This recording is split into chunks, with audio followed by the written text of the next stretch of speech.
la douleur et la morphine. La priorité des priorités, c'est de soulager la douleur.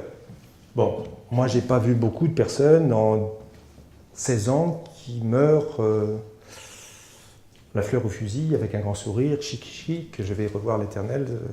Bon, en général, les gens, voilà. Mais par contre, au moins ne pas souffrir. Alors on va d'un point de vue sémantique, on va garder le mot douleur pour la douleur physique et souffrance pour tout ce qui est psychologique, social et spirituel.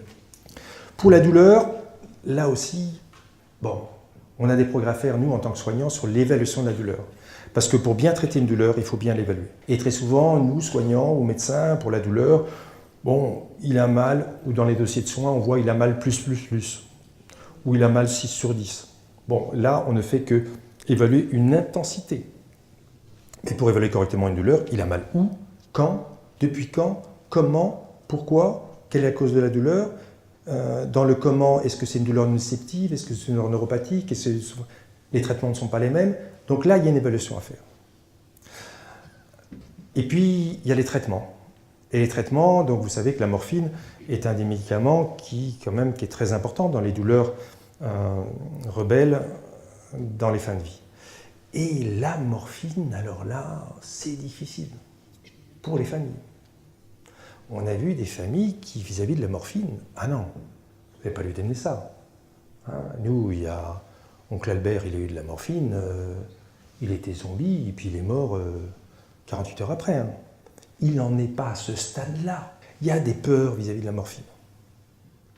Et on a vu quelquefois des familles qui, quand il y a un malade qui était sous morphinique avec un pousse-seringue électrique, qui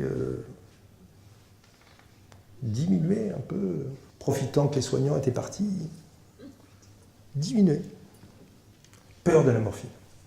Donc la morphine, ça ne tue pas, ça ne shoote pas, ça ne rend pas dépendant. Et pour vous rassurer juste, par rapport à la morphine, je vais vous lire juste une conversation que j'ai eue avec une personne qui avait un cancer pulmonaire.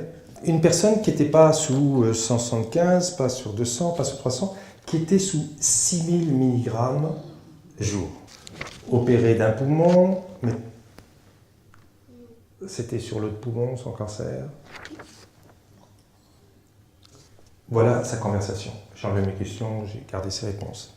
Je ne sais pas comment on va s'en sortir, comment on va se réveiller, combien de temps ça va durer. Je suis inquiète par rapport à tout cela, à cette nouvelle vie, qui reste une vie malgré tout. Je suis au courant de ma maladie. Je sais que j'ai un cancer du poumon. Il s'est transformé. Je suis consciente de la gravité de ma maladie, mais personne ne m'en parle. Les médecins ne m'en ont pas parlé clairement. J'ai regretté, ils ont fui.